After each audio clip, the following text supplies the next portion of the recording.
¿Qué tal todos? ¿Qué tal todas? ¿Cómo están, queridos amigos? Nos encontramos en un nuevo episodio de nuestro podcast Frecuencias del Desierto, un podcast del Museo del Desierto. Y en esta ocasión estoy muy contento de poderles presentar a alguien que yo considero como una persona muy especial. Es una amiga, ha sido mi maestra y además ha sido parte fundamental de la paleontología mexicana durante la época dorada de la paleontología. Estoy aquí con la maestra Rosario Gómez Núñez. ¿Cómo estás, Rosario? Muy bien, Jorge, qué bonita presentación, pero pues sí, ya somos amigos y he sido afortunadamente mentor tuyo, lo cual me da mucho gusto porque gracias a que llegaste aquí al museo y pudimos tener contacto contigo y te introdujimos el amor por la paleontología. Por la paleo, ajá. Entonces, pues me da mucho gusto estar aquí, muchísimas gracias y vamos a platicar muy padre. Claro que sí.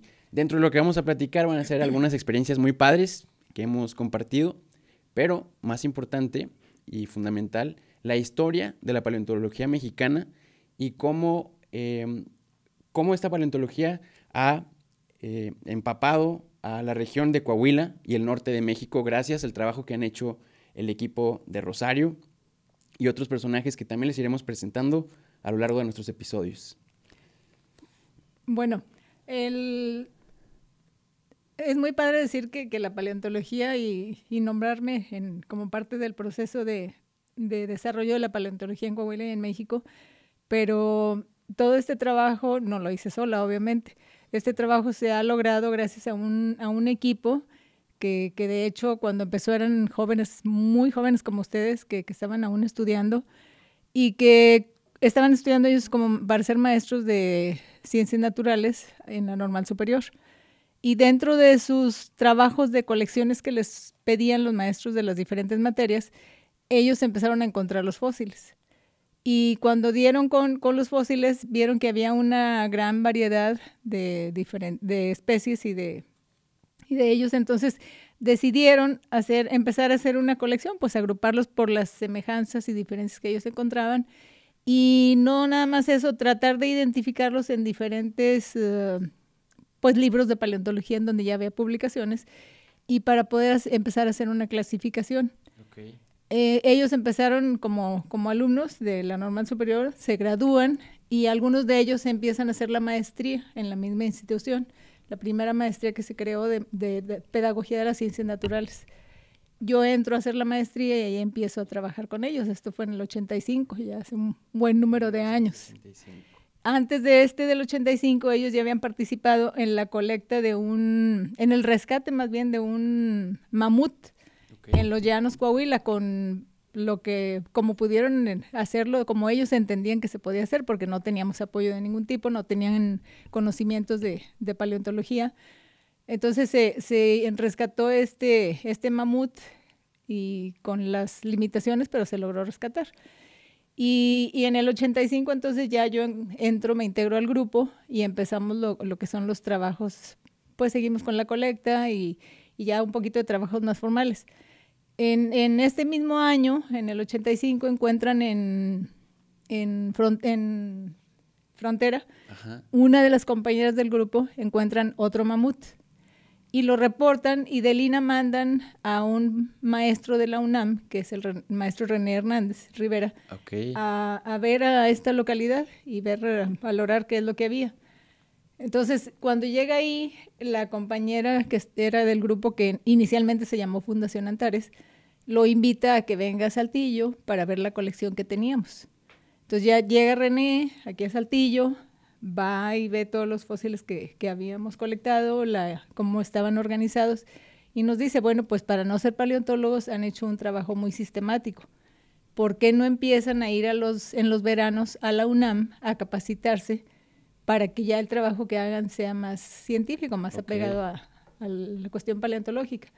Y pues es así como empezamos a hacer cursos tipo diplomados de rescates de grandes vertebrados, de moldeo y duplicados, de montaje. Entonces, así empezó el trabajo, pues formal, de decirlo de alguna manera, de la paleontología en Coahuila. Ok, entonces empezaste en la normal superior como maestra de ciencias biológicas y de ahí se fue dando la parte de adentrarte a la paleo porque había mucha riqueza aquí en la región y ustedes eran los que traían el interés de poderlo resaltar. y Sí, ya, rescatar. no entré como maestra. Bueno, ya era maestra yo, Ya, pero ok. entré a estudiar la maestría y ahí entramos todo el grupo de estos muchachos muy jóvenes de Fundación Antares y yo, que ya tenía yo años trabajando, pero me integro al grupo de ellos en las salidas a campo. Entonces así es como llego. Y como nos fuimos a capacitar a la UNAM, entonces en el 88, el doctor Shelton Applegate, Luis Espinosa y el maestro René Hernández meten un proyecto de primer rescate de un dinosaurio mexicano por mexicanos al CONACYT y se los autorizan. Entonces, cuando van a venir acá a hacer el rescate del dinosaurio, pues nos invitan a este grupito que ya estábamos yendo a cursos a la UNAM a participar en ese rescate. Esto es en el 88, entonces termina el rescate del dinosaurio que es comúnmente llamado Isauria, es el más icónico de México. Un hadrosaurio, ¿verdad? Es un hadrosaurio. Este Isauria tiene el nombre así debido a que un día que hubo mucha lluvia y no podíamos trabajar en campo, estaba Luis Espinosa, es que necesitábamos un nombre que atraiga y un nombre que jale a la gente y que se interese, porque pues no había realmente nada de conocimiento de fósiles ni de dinosaurios ni nada, digo, lo que veíamos en las películas, en las revistitas y así. Entonces él dice, tiene que ser algo que sea muy que llame y de la región, y se acuerda que tiene una prima, actriz, que es de Coahuila y se llama Isaura Espinosa. Entonces dijimos, Isaura, pues Isauria, y se le quedó Isauria. Y pues le queda bien. Ya, sí, le quedó bien. Ya ahora Isauria tiene su nombre científico, que gracias a Claudia Serrano y a otros investigadores le llamaron como Latirrinus huixtlani. Huixtlani. Entonces ya ahorita ya tiene nombre científico, pero inicialmente fue apodada Isauria. como Isauria. Sí. Y bueno, pues entonces ya cuando terminamos la colecta, el rescate, y se cierra la cantera y se cierra la temporada de campo y todo, el secretario de Educación, que en ese tiempo era el profesor Jesús Alfonso Arriola, dice, bueno, pues si hay interés por los fósiles de Coahuila, si tenemos variedad de fósiles, si tenemos un grupo de maestros que han estado estudiando los fósiles, vamos a crear en la coordinación lo que se llamó inicialmente, perdón, en la Dirección de Educación, la Comisión de Paleontología. Comisión de Paleontología. Fuimos primero Comisión de Paleontología.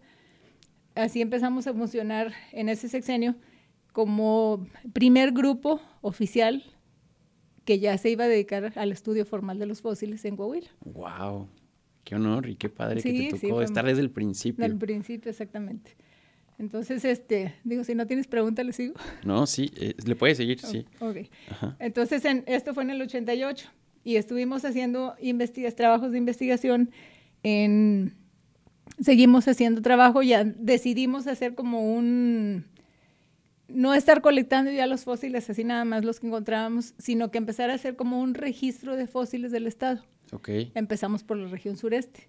Para catalogarlos y todo. Sí, sí, para que ya se hiciera una colección paleontológica más formal, más tirando que fuera científica, y siempre con la idea de que se albergara en un museo. Okay. Nosotros teníamos una idea de un proyecto de un museo de paleontología, un museo de fósiles, y lo presentamos en varias administraciones, pero pues no pegaba mucho, digo, todavía no jalaba tanto lo de los fósiles. Entonces, pues lo presentábamos y como se interesaban y todo, pero pues la inversión estaba complicada, ¿verdad? Entonces, con esa intención de que la colección fuera científica y se quedara después en un museo, en nuestro museo de fósiles que decíamos nosotros, entonces empezamos ya a revisar la región sureste, pero ya de manera más sistemática. Ajá. Ya trajimos mapas geológicos y todo, empezamos a hacer nuestras divisiones para revisar lo que primero fue la región sureste, que era Ramos Arizpe, Saltillo, General Cepeda, Ramos y creo que Torreón, ya no me acuerdo cuál era el otro, pero bueno, empezamos con estos. Ajá. General Cepeda, Torreón, Saltillo y Ramos, creo que fue lo primero. Entonces ya empezamos a revisar el terreno para ir viendo qué fósiles encontrábamos y descartando los que no había. Entonces fue uno de nuestros primeros trabajos. Y de los diferentes pisos, porque pues ya vemos que aquí el sureste de Coahuila es rico tanto en animales o en taxa del Mesozoico, de la época de los dinosaurios, pero también muy importante del Cenozoico, ya cuando estaban los grandes mamíferos aquí pisando. Sí, y de más reciente el Pleistoceno. El Pleistoceno. Entonces, En esta primera etapa de hacer un registro, no hacíamos rescate, o sea, nada más registrábamos precisamente el tipo de fósiles que había en superficie. En superficie. Y después, si encontrábamos algún dinosaurio, entonces sí hacíamos lo registrábamos y hacíamos ahí ya un proyecto para hacer el rescate del dinosaurio. Wow. Fue así como en el 91 empezamos a trabajar en Rincón, Colorado, y empezamos a excavar dinosaurios ahí. Los primeros que encontramos eran fragmentos solamente. Y en este trabajo empezamos también a tener contacto con paleontólogos de Estados Unidos. Okay. En el 91 viene, como ya empezamos a participar en congresos, por lo menos haciendo así un reporte de lo que había aquí en Coahuila, congresos internacionales. El maestro René Hernández platicó con un paleontólogo de de Colorado, el doctor Jim Kirkland, y Mike Perry, él era biólogo, director del museo donde trabajaba Jim, y les dice, pues vayan a Coahuila y a ver, a lo mejor hay algo que les interese. Y entonces ellos se formaban parte de una organización que se llama Dynamation International Society. Dynamation. Entonces vienen a Saltillo, los llevamos a visitar los lugares donde había dinosaurios y se interesan en el estudio. Dijeron, no, pues sí se ve prometedor. Nos gustaría traer grupos de personas que manejaban ellos, eran personas jubiladas, para que les apoyen en el trabajo. No nos llevamos nada, les podemos apoyar con equipo, la gente va a pagar por venir a trabajar y de lo que paga les podemos traer pues martillos de geólogo y lo que necesitábamos, porque empezamos pues muy limitados. Claro. Y todos con nuestros recursos y con material que llama uno aquí en México hechizo, ¿verdad? Hechizo. Le buscaba así la manera de hacer. Así como los picahielos. ¿Sí? y los martillos de geólogo soldados y las picas que hacíamos nosotros sacándoles filo. Entonces vienen ellos y les gusta, y entonces se hace un acuerdo en el que traen grupos a trabajar con nosotros, nos ayudan a colectar el material, limpiar el terreno, porque era desde quitar las plantitas, lechuguillas y lo que encontrábamos, no había caminitos. Entonces se establece ahí un programa de colaboración con ellos. Para hacer excavaciones ya formales, sí, porque venía el doctor Jim Kirkland, que era el encargado, y con el maestro René Hernández. Y trabajamos con ellos, empezamos a rescatar los dinosaurios, y el trabajo con ellos genera el interés de otra gente, de otros paleontólogos, de otros investigadores. Entonces, así como empezamos a tener contacto con universidades de Estados Unidos, y bueno, pues de aquí de la UNAM, obvio, ¿verdad? Pero sí. Empezamos a tener... Y con otros paleontólogos, así estuvimos pues del 88 al 93. En el 93 cambia la administración, cambia gobierno, y pues afortunadamente entra en el 94 la administración nueva, que era el doctor Rogelio Montemayor y el licenciado Oscar Pimentel como secretario. Okay. Entra el licenciado Pimentel a la Secretaría de Educación, y le llevo yo el proyecto nuestro, porque pues no sabíamos si él iba a querer continuar con nuestro proyecto o ya hasta ahí llegábamos. Y era muy importante porque en ese momento era la época dorada de la paleontología en lugares como Estados Unidos, donde ya se empezaban a descubrir pues de los dinosaurios más famosos, ¿no? Como el Triceratops o como, no sé, también... se empezaban a hacer muchos documentales muy interesantes. Sí. En ese tiempo Argentina también lanzaba dinosaurios muy importantes. Muchos que yo vi de niño. Sí, y Canadá estaba también en auge. Te tocó conocer a Scott Sampson, ¿verdad? A Scott Sampson, sí, Don Brinkman, Phil Curry. Bueno, entonces ya entra Oscar, pues le encantó el proyecto en realidad. Yo se lo doy un día en la tarde, lo dejo ahí en su casa, que afortunadamente conozco a él y a su familia desde hace mucho. Entonces le dejé el proyecto ahí con Tere, su esposa, en su casa, y al siguiente día nos habla. Dice, vengan a la oficina, quiero hablar con ustedes. Entonces ya llega y dice, me gusta mucho, vamos a continuar con él, y se va a llamar Coordinación de Paleontología, le vamos a dar más formalidad al equipo, también al nombre. Y ya vamos a buscar recursos, y Oscar empieza el 1 de diciembre o enero, no estoy segura, no, de enero del 94. Ellos entran, la administración, el 1 de enero del 94, y en septiembre de ese año, en octubre de ese año, estábamos inaugurando el museíto de sitio de Rincón, Colorado. que fue el primer museo de sitio del norte del país también. Entonces, pues se fueron dando. Aparte, en ese tiempo estaban las películas Jurassic en todo su apogeo. Entonces la gente empezó a venir a Coahuila, aquí al museito y a Rincón y a ver los dinosaurios y a ver nuestros trabajos de excavaciones. Trabajamos todo el tiempo. En Semana Santa trabajamos nosotros excavando para que los niños fueran y nos vieran y vieran las excavaciones. Entonces se fueron dando muchas situaciones que convergieron para que todo esto formalizara y así como que se hiciera más, más atractivo, más científico, más formal, más todo. Sumaron el norte de México y México en general a esta, pues sí, esta corriente de la paleontología que iba creciendo y iba agarrando mucho auge. Qué bueno que no nos quedamos atrás y eso fue gracias al trabajo de ustedes. Pues sí, gracias a que se dieron contactos con personas pues también buenas, que muy paleontólogos muy famosos, muy buenos, que venían y vinieron aceptaron venir sin que les tuviéramos que pagar más que su hospedaje y sus viáticos. En algunos casos sí les pagamos el transporte, sí, pero pues es raro que pase esto. La gente generalmente ya cuando son muy reconocidos cobran por su trabajo, inclusive por dar una platiquita es un dineral. Entonces fue gente que apoyó mucho el trabajo. Ellos lo que tuvimos de ventaja es que siempre comentaron que les gustaba mucho ver cómo un grupo de maestros, ellos muy jóvenes, mis compañeros, sin tener la preparación, se habían metido tan de lleno con sus recursos y con todo para hacer un trabajo tan bonito, tan sistemático y que estaba proyectando a Coahuila a otros niveles. Wow. Entonces eso fue importante. Hicimos en este periodo también, se organizaron 11 semanas de paleontología, que fue una idea del licenciado Pimentel. ¿Por qué no hacemos algo para que la gente, los estudiantes, puedan ir y escuchar y conocer más de la riqueza paleontológica de Coahuila? Pero ya desde el punto de vista de otros investigadores, ya no nada más lo que nosotros decíamos, ¿verdad? Entonces hicimos 11 semanas de paleontología y contamos con la participación de todos lo que dirían las vacas sagradas de la paleontología. Tuvimos al doctor Phil Curry, que es del Museo Royal Tyrrell de Canadá. Vino el doctor Brinkman, que es especialista en tortugas de este mismo museo. Que por cierto, por ahí nombraron una especie de tortuga coahuilense en tu honor, ¿verdad? Una tortuguita, sí, por ahí. Y el Moquelis. Y el Moquelis Rosario. Bien sí, no la encontré yo. Don, como tenía ya muchos años trabajando aquí con nosotros con tortugas,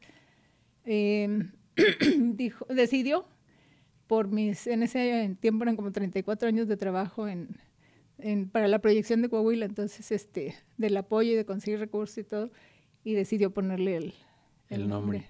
Bien merecido. El nombre mío. Y aparte, importante también mencionar que pues Coahuila no solamente es tierra de dinosaurios, sino de un montón de organismos bien interesantes. Sí, Coahuila es mucho más que dinosaurios. Ajá. Nosotros tenemos una gran variedad de fósiles. De hecho, hubo un tiempo en el que estuvo considerado como dentro de los 10 lugares con importancia fosilífera en el mundo. Órale. Entonces, porque tenemos plantas, tenemos animales, dentro de los animales tenemos vertebrados e invertebrados, marinos, terrestres. Entonces sí es importante porque no nos centramos en los dinosaurios, no nada más encontramos eso, encontramos todo esto. Exacto. Y si hacemos a un lado la edad esta cretácica o la era mesozoica, tenemos la era más reciente con lo que encontramos después del Pleistoceno. Entonces es rico en realidad en la variedad de fósiles. Y de hecho, pues sí, si yo me pongo a observar esto que me estás platicando, me doy cuenta que a lo mejor yo no estaría aquí si ustedes no hubieran hecho esa labor de llevar a Coahuila al mundo de la paleontología, porque a lo mejor yo hubiera visto documentales en National Geographic o en Discovery Channel o los de la BBC, que me encantan, pero quizás nunca hubiera visto que aquí en Coahuila, en mi lugar donde yo nací y crecí, podía yo acercarme a la paleontología. Entonces es un impacto gigantesco, ¿no? Porque hay muchas personas como yo, muchos jóvenes que también le entraron a la paleo gracias a lo que ustedes hicieron. Sí, me dice, perdón, en diciembre yo tuve oportunidad, no tiene que ver con la paleontología, pero es el comentario, de llevar a mis nietos a Colorado. Fuimos en un viaje de familiar.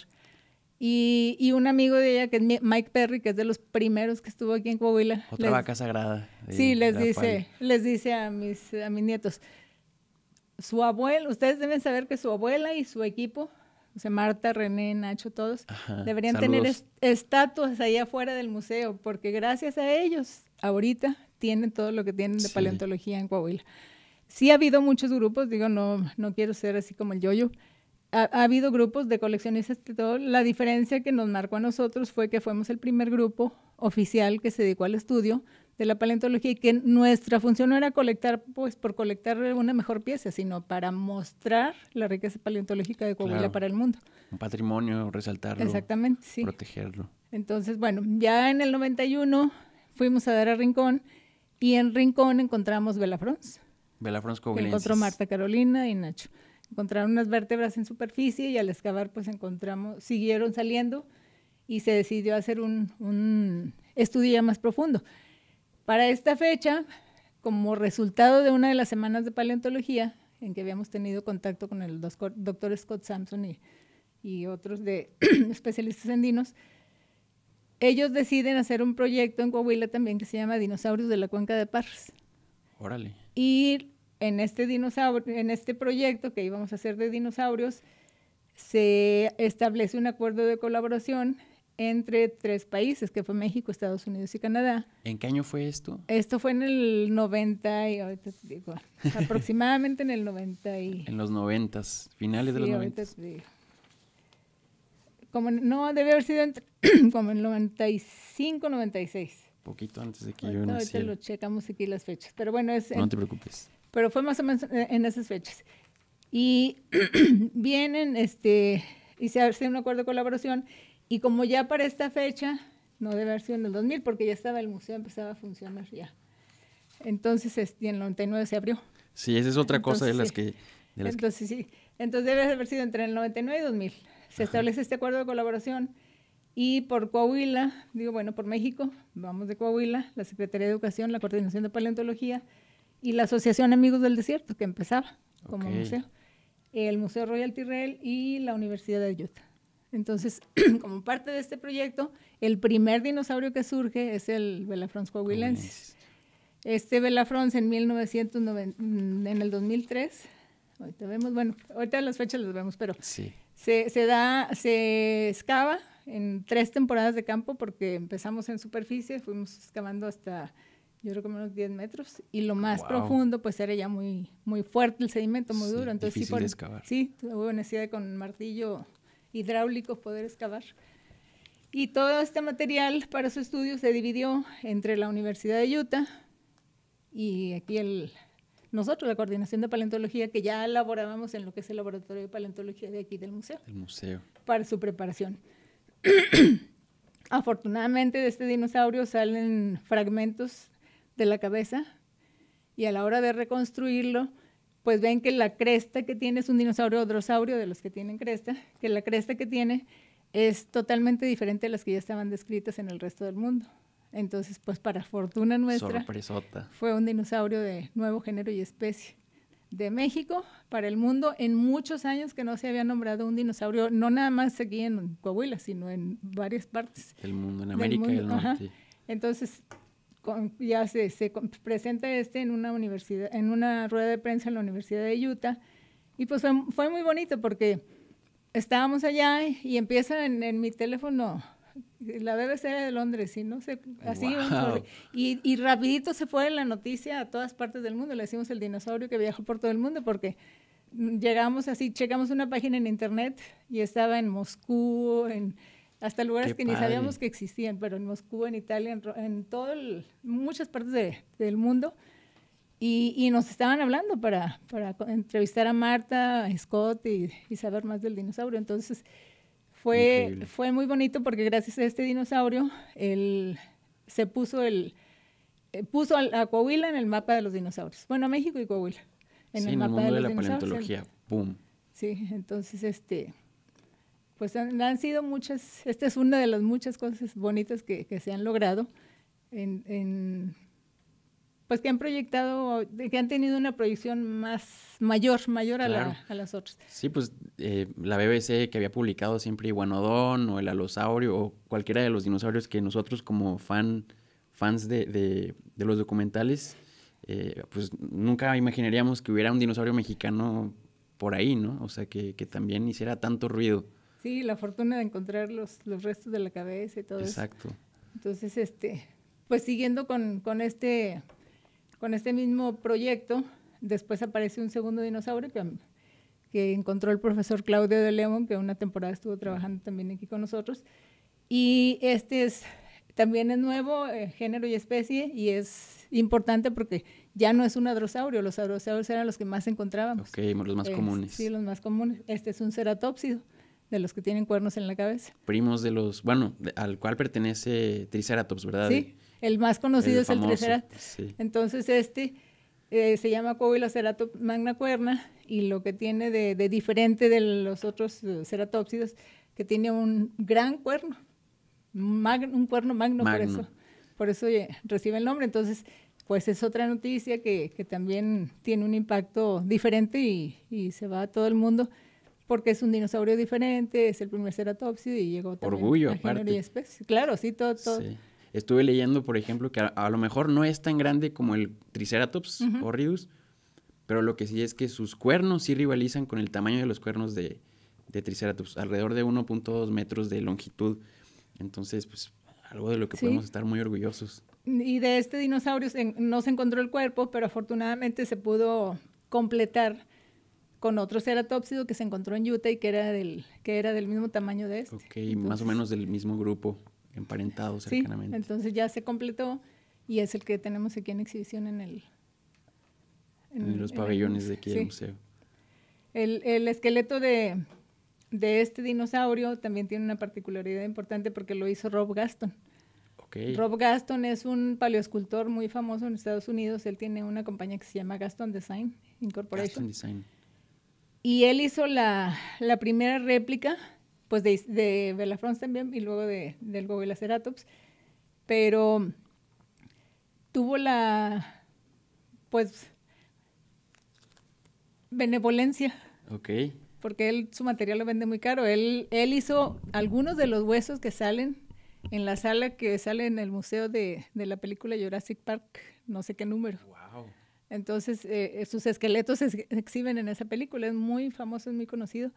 Pero muy buena gente que nos regaló el esqueleto. Lo regaló aquí la reconstrucción. La reconstrucción. No la vendió, él la regaló aquí al estado de Coahuila a través de nosotros. Qué padre. Entonces, y ahora todos lo podemos disfrutar aquí en el museo. Sí. Entonces, digo, han sido... Pues son muchas cosas, yo creo que si le sigo aquí sigue saliendo mucho. Bueno. Pero es muy padre. Entonces ya hablamos de anécdotas, ya hablamos de los vínculos y colaboraciones, ya hablamos de cómo nace el grupo de paleontólogos que estuvo a la vanguardia desde el principio. Y bueno, quiero decir algo. Claro, adelante. Porque luego se me olvida. Quiero ahorita aprovechar este podcast para hablar de nuestra participación en el Museo del Desierto. Claro, sí, eran las siguientes preguntas.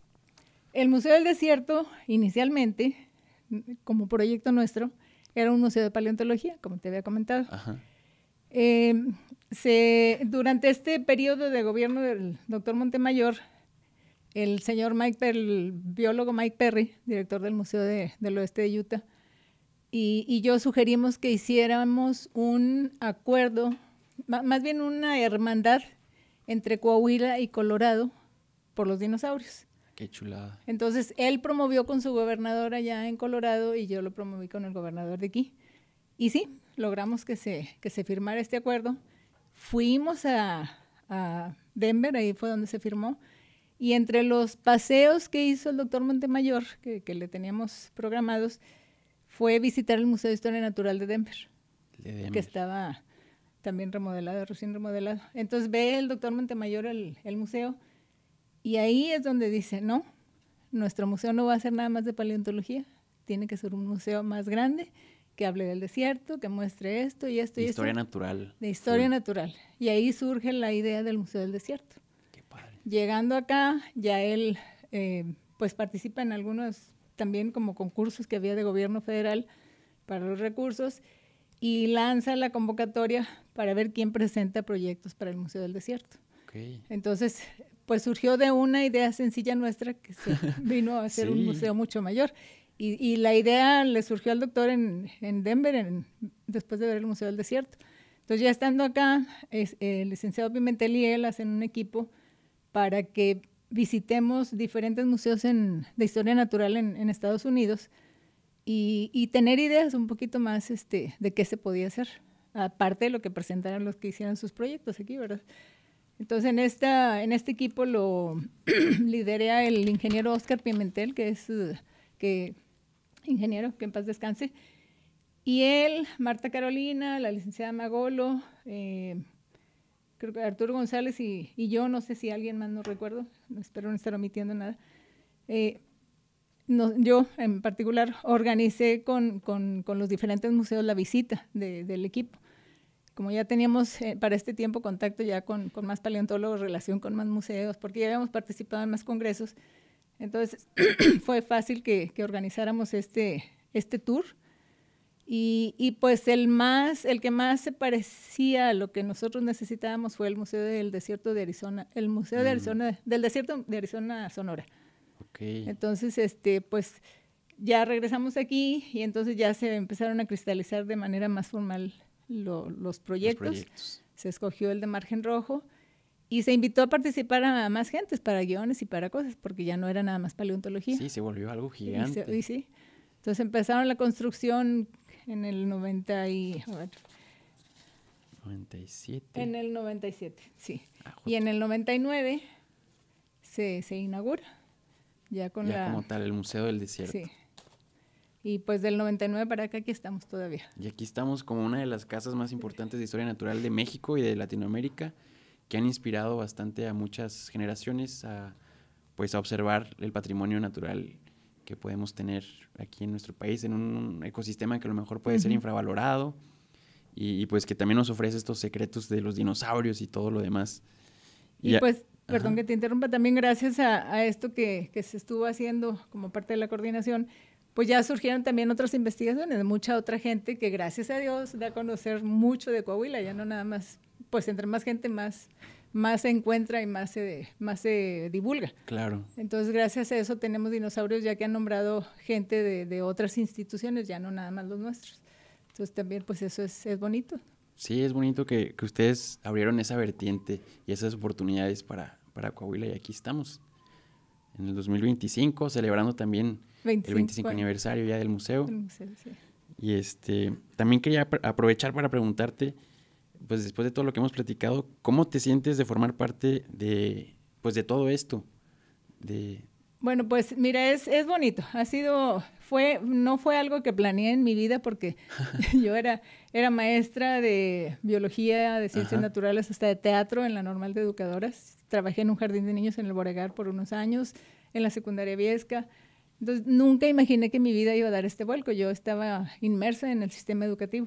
Okay. El entrar a la maestría buscando mejorar la cuestión didáctica de mi enseñanza, pues conozco el grupo y ahí cambió mi vida porque me enrolé en la paleontología y ahí me quedé. Y ha sido bonito porque, bueno, he tenido mucho el apoyo de mi familia también, porque si no, a lo mejor no hubiera podido, de que voy al campo y que salgo y que no estoy y mis hijas eran chicas. Sí, porque aparte eso a lo mejor en aquel entonces no era lo común para una mujer. Para una mujer. Entonces, pues que me seleccionaron para que acompañara a una expedición a excavar dinosaurios a China. Entonces, a Gobi, ¿verdad? A Mongolia. Primero fui a China y luego fui al desierto, a la Mongolia. Wow. Entonces en China iba yo a cargo de toda la expedición en la cuestión monetaria y todo lo que era logística. Y pues también eso de que Chuy, mi esposo, me voy a ir 15 días a una expedición a Mongolia y mis papás, no la dejen, no, como no la dejo, pues si está logrando cosas que no le puedo yo dar, como no se las puedo quitar tampoco. Qué bonito. Entonces fue mucho apoyo siempre de mi familia y bueno, el lograr cosas que no esperas y ver que ha tenido una proyección tan importante y como que no lo visionas hasta que alguien te lo hace ver. Dice, oye, mira, empezaron ustedes y mira qué padre que han logrado todo esto. No lo dimensionas, sí. Entonces es bonito. Por otro lado, pues mi mamá murió ya hace un tiempo, pero estaba muy orgullosa, ya no le tocaron algunas de las cosas, pero mi papá ver su orgullo cuando me dieron la tortuguita, cuando presentaron la tortuguita con la rueda de prensa de mi nombre, pues es bonito para mí, o sea, ver lo que llora de emoción por algo que logré yo es para mí también muy, muy padre. Cuando estábamos en la temporada del doctor Montemayor, él estaba siempre muy al pendiente, él y Oscar, muy al pendiente de lo que hacíamos. Donde quiera que los veíamos, nos preguntaban qué han encontrado y cómo van. Y él llevó muchas visitas de sus compañeros de Harvard, allá a Rincón, Colorado con nosotros, o sea, fue padre.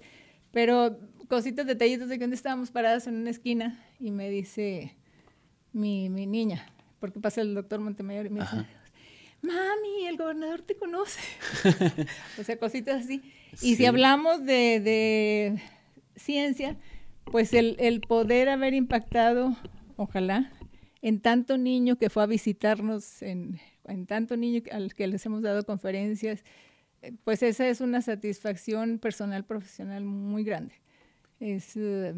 Digo, no tengo manera de explicarlo, pero significa pues mucho si logramos haber cambiado la vida de un niño para que se enfocara a la ciencia, que me consta que sí lo hicimos. Aquí tengo un ejemplo, pero aparte tenemos otro muchachito que vino, se ganó un concurso de cuento.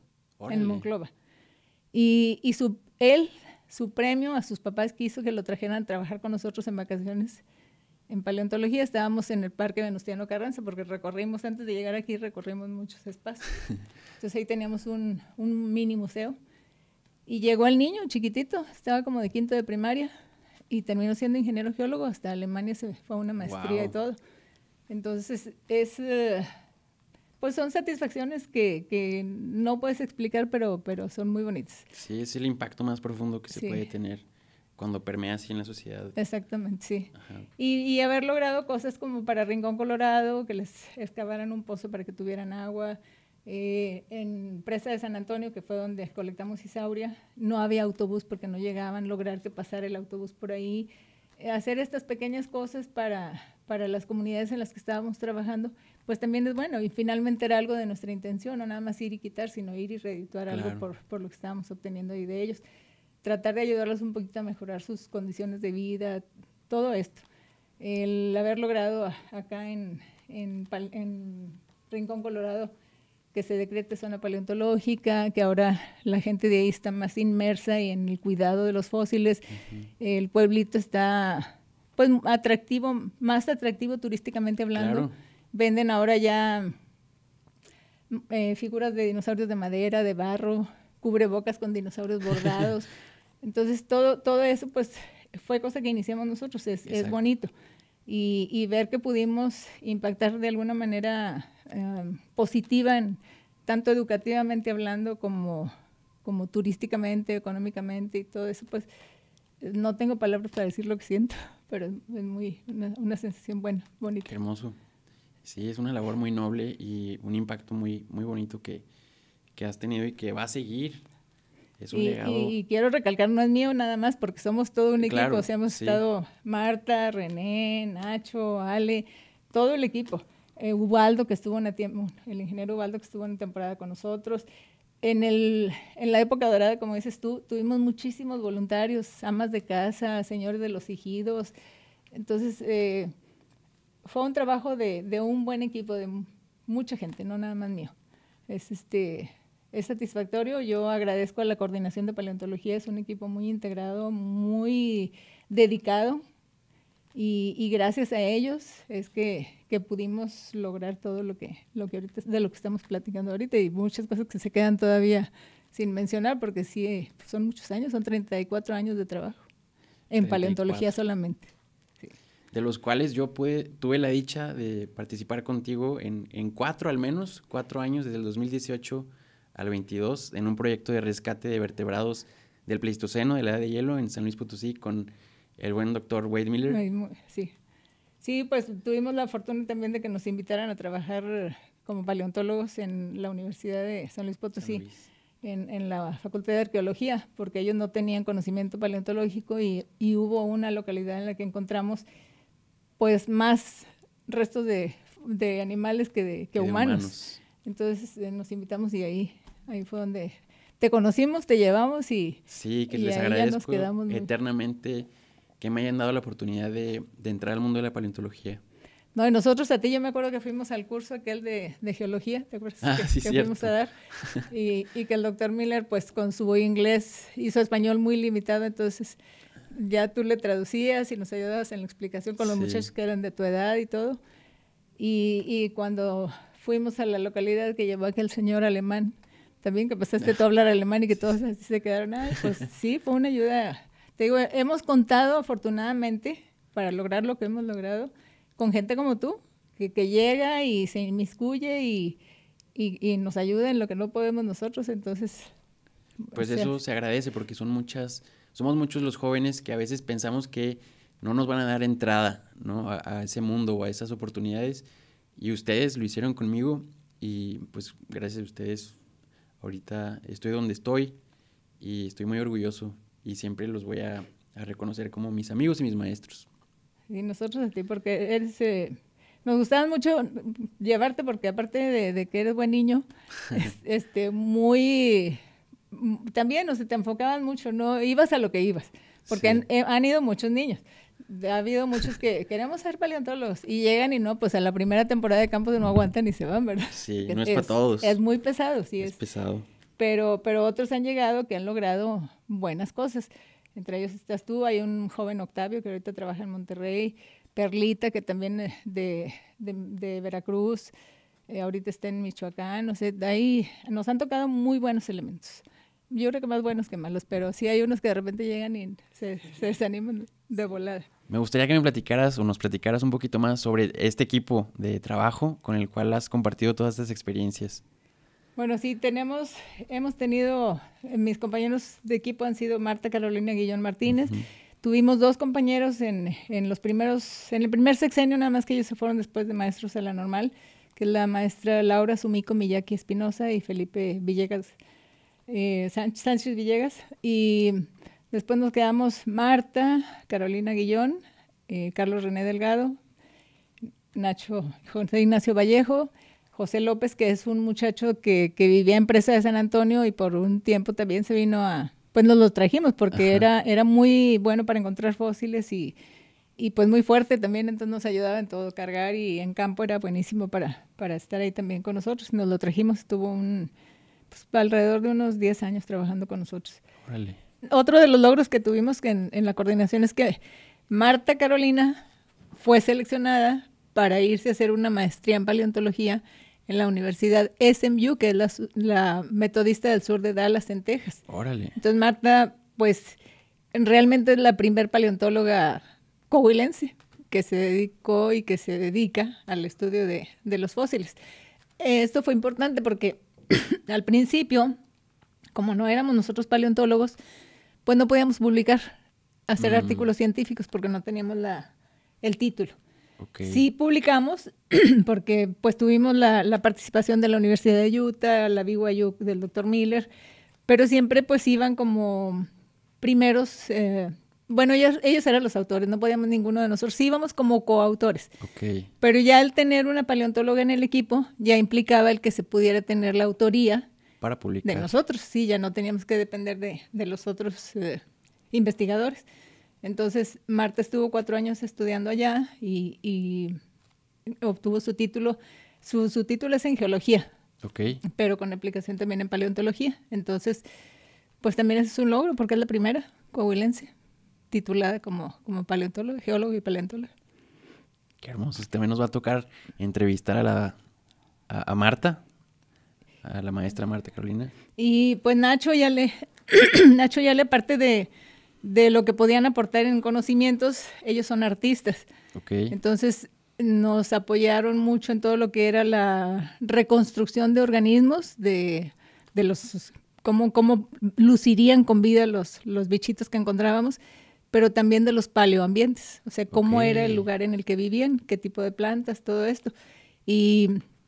Y pues su trabajo fue importante también en desde otro punto de vista, ¿verdad? Un área que normalmente no mencionamos, pero que sin ellos... Es súper importante, sí, el trabajazo no claro.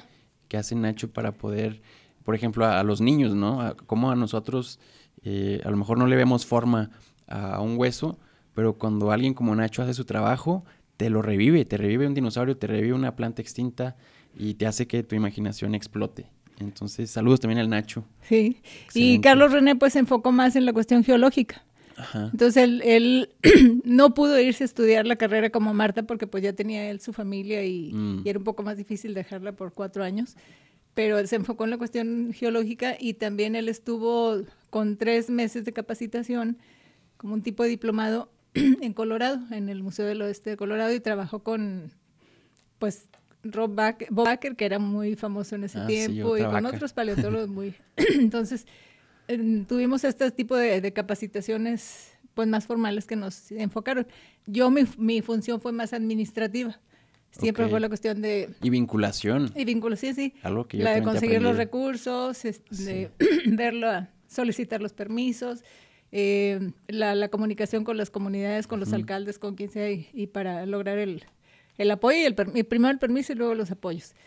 Y establecer los acuerdos de colaboración con las instituciones, la UNAM, con los ejidos, con del Royalty Rally de la Universidad de Utah. Entonces, otros museos. Al principio, perdón, todos hacíamos de todo. Todos colectábamos, todos salíamos a campo, todos.